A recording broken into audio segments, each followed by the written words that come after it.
when you're trying to teach online, you're teaching something that comes to you naturally and you don't know how to price for it. Sometimes you may not have gone to anywhere to learn it, just something you know how to do, and so you can't put a price on it. This indecision can keep you stuck for a very, very long time. This is the question they always ask me, and it's difficult for me to answer it because it's not a straightforward question. I have to first of all help you to identify the value you're bringing and what the course will actually help them to do. In this video, I'm going to answer the question, how do I price my online course? I have spent the last 4 years creating products and tech platforms that help individuals and organizations monetize their knowledge. I pioneered the knowledge tech industry in Africa, and I'm considered a leading African woman in tech.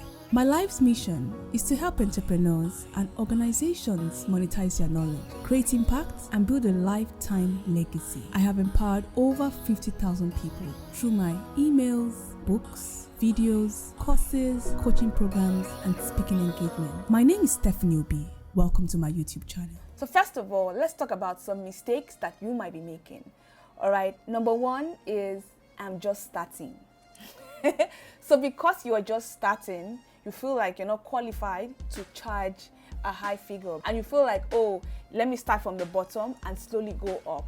Now, here's the thing about your knowledge. The day you decided to start teaching, it's not the day you became good at that topic, all right? You've probably spent the last 2 years, 4 years, 6 years, 10, 15 years developing yourself on this topic. And so when you come and teach an online course, you're so good at it. All right, so it's unfair to yourself to say, oh, because I'm just teaching for the first time, I'm going to charge a low price. Like, you have not taken into consideration all the years that you have spent developing yourself. So the first thing I want you to realize is that even though you might be a beginner in the online course journey, when it comes to your expertise on that topic, you are not a beginner. You started out a long time ago, all right? You have just come to a point where you can now transfer your knowledge. It's not the same thing as the fact that you're just starting out as an expert or somebody who knows something. You already know that thing, and that's why you want to teach. The second mistake I hear all the time is, oh, let me charge a low price because I'm not sure if anyone will pay for my online course. All right, so the bigger issue here is fear of rejection.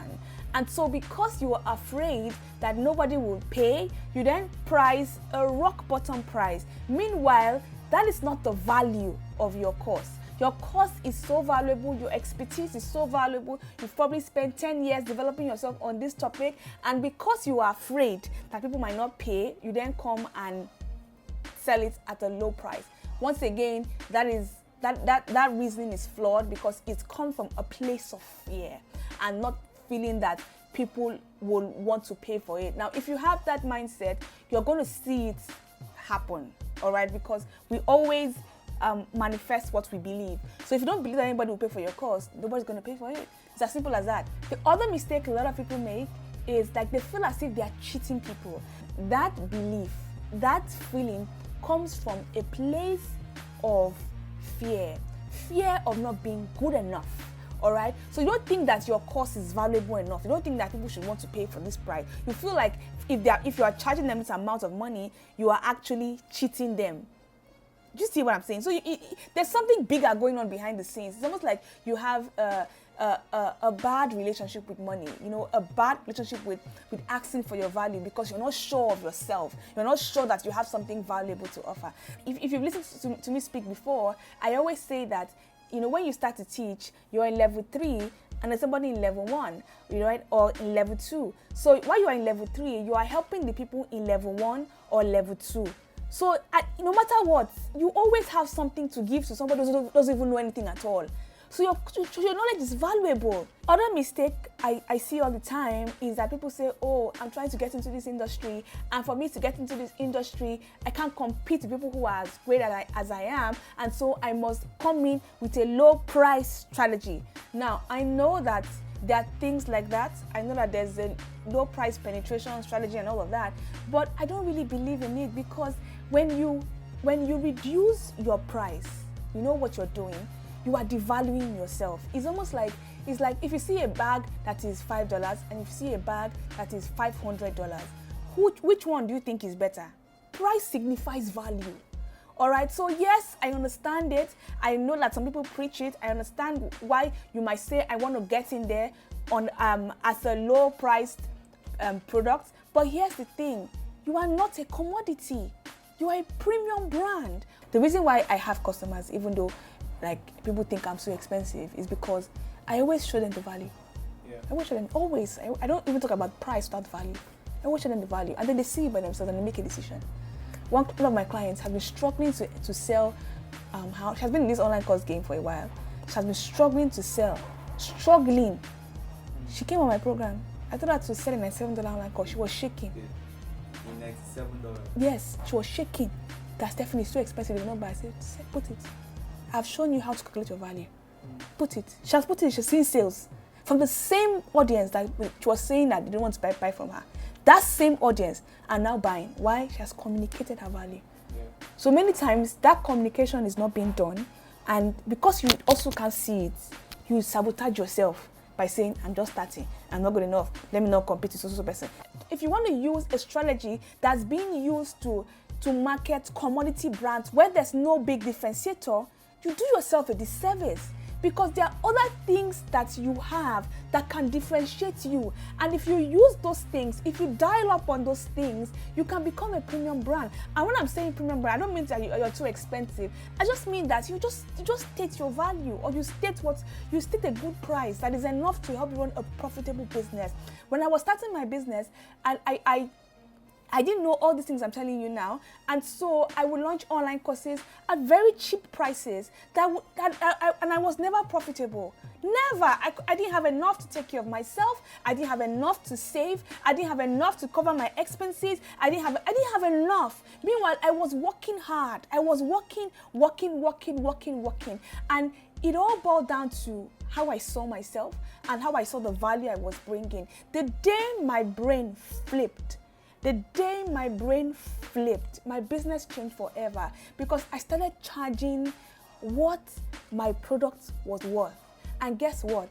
I attracted customers. So all those mindset blocks, all those things that used to hold me back, they were all false. All right, so if you're listening and you're trying to find a price for your online course, please make sure that you are not operating with any of these self-sabotaging beliefs. Instead, I want you to price your online course based on the following things. Number one, the value you're giving to your clients. Be very clear about the value that you're giving to your clients. As much as possible, make it measurable. So for example, if I have an online course that promises that you'll be able to earn $1,000, and I'm sure of that, I have a system that can guarantee that you can earn $1,000. When I price my online course at $97, it's a no-brainer.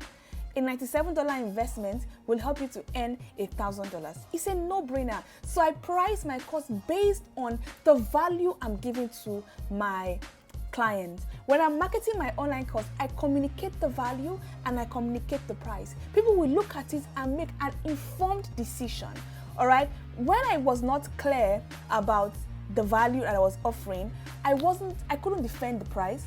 I wasn't sure of the price. If I'm speaking about the price, my voice will be shaking, because fear manifests in different ways. And it was really because I wasn't sure of the value that I was bringing to the table. So what I encourage everybody right now who's trying to launch an online course, get clear about your value. Don't mistake value for effort. There are two different things. What will your client get when they finish this course? What exactly are they going to get? If it's a business course, can you drill it down to numbers? If it's about relationships, can you still try to drill it down to something that they can measure? There should be a before and after that they can look at and say, okay, this is the before and this is the after. I see the reason why I should pay for this product. All right. So number one, focus on value. Number two, price your online course based on the type of support you are giving your clients. There are different kinds of online courses. There are courses where you just give people access to the lessons, they watch it, and it's a wrap. There are courses where you can give them access to support for 6 weeks, for 12 weeks, for a whole year, sometimes for life. Support is a cost, and you have to embed that cost in the price of your online course. If you forget to price support and you only put a price on the lessons, guess what will happen? You would be able to support your students well, and they will get frustrated at you and they will say, oh, I didn't get results because they didn't get the right support. So many times, one of the things I've had to struggle with in my own journey is balancing out the amount of support I give and the pricing that I want to charge. Because sometimes if you want to give full-blown support, like maybe a year's support, it's going to cost more. All right, so the question that you start to ask yourself is that, how much support do I want to give? Is this amount of support enough? How much is it going to cost me to keep giving this support in a way that my clients don't feel neglected? All right, so support is such a huge topic in the online course world, because sometimes some people need support to get results. And if you don't include the price of support in your program, they won't get results, and it's lose-lose for the two of you. All right, so think about your online course, think about how much support they need, price for it, put a cost into it, and then use that to price your online course. Number 3, you should also consider who you're targeting. There are different kinds of people. Some people want a $97 product, some people want a $500 product, some people want a $2,000 product. You may not realize this because you may be thinking that, oh God, who's going to pay me for this? But look, there are people who want to pay for things because they expect that the higher the price, the higher the quality. And so they will willingly pay for a more expensive product instead of a cheaper product because they want quality and they want to get results. So when you're deciding on who to target your online course to, you'll be saying, who do I want to help? Do I want to help the people who are ready for a big result? Do I want to help people who are just starting? Do I want to help people who are stuck midway? And it's a decision that you have to take.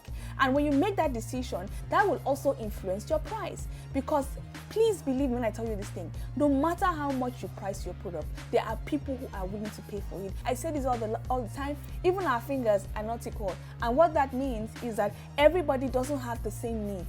Everybody is not in the same place. Some people are looking for the cheapest product ever. Some people are looking for the most supportive product ever. Some people are looking for the product that will help them to get results.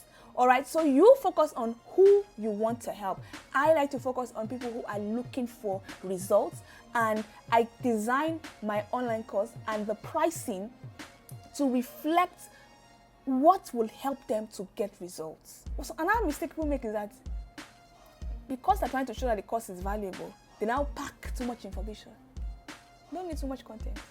You just need enough to get the person the result. I hope you found this useful. It's such a deep topic. I'm so passionate about this topic actually, which is why I just kept on going on and on. So thank you for watching this video. And you know what I really like? If you hit the subscribe button, or if you tell your friends about it, tell them to watch it. It will mean a lot to me. Thank you for watching, and I hope to see you same time next week. Bye.